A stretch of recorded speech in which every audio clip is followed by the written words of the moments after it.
আসসালামু আলাইকুম রহমতুল্লাহ। প্রিয় দর্শক, আপনারা সকলে কেমন আছেন? আশা করি ভালো আছেন। ঈদের আগেই 4,908টি মসজিদে ভাতা দেবে সরকার। প্রিয় দর্শক, এর আগে আপনাদেরকে একটি নিউজের মাধ্যমে জানিয়ে দেওয়া হয়েছিল আপনারা এই মসজিদের ভাতা সম্বন্ধে আপনারা এই অ্যাপ্লিকেশন কোথায় জমা দেবেন, কিভাবে জমা দেবেন সে নিয়ে আসুন বিস্তারিতটি জেনে নেওয়া যাক। আসন্ন রোজার ঈদের আগেই দেশের বিভিন্ন ধর্মীয় উপাসনালয়ের সম্মানী ভাতা দেওয়া হবে বলে জানিয়েছে জনপ্রশাসন মন্ত্রণালয়ের উপদেষ্টা ইসমাইল জবিউল্লাহ। তিনি বলেন, ঈদের আগে দেশের 4,908টি মসজিদে সম্মানী ভাতা দেওয়া হবে।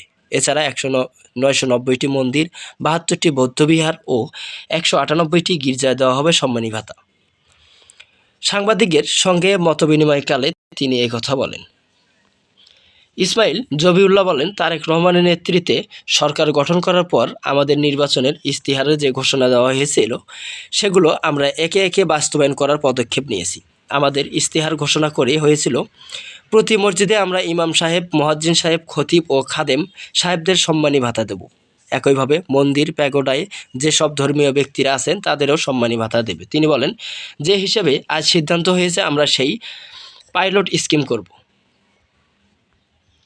যেখানে আগামী জুন পর্যন্ত ঈদের আগেই, অর্থাৎ আগামী জুন থেকে পর্যন্ত ঈদের আগে প্রতিটি ইউনিটে এবং একটি করে মসজিদে খতিব সাহেবকে 3,000 টাকা, ইমাম সাহেবকে 5,000 টাকা, খাদেমকে 2,000 টাকা করে প্রতি মাসে সম্মানী ভাতা দেওয়া হবে।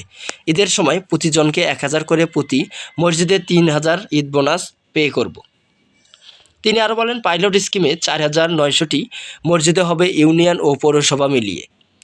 আমাদের 990টি মন্দির, 72টি বৌদ্ধবিহার, 198টি গির্জা ঈদ বোনাস পে করা হবে।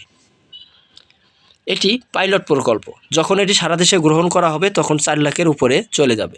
আমরা 4 বছরের মধ্যে পর্যায়ক্রমে এ টাকা পরিশোধ করব। জুন থেকে সরে সারা দেশের 3.5 লাখ মসজিদ, 44,000 মন্দির, প্যাগোডা, গির্জা আছে। আগামী 4 বছরের মধ্যে সব ধর্মীয় প্রতিষ্ঠানে এর আওতায় আনা হবে।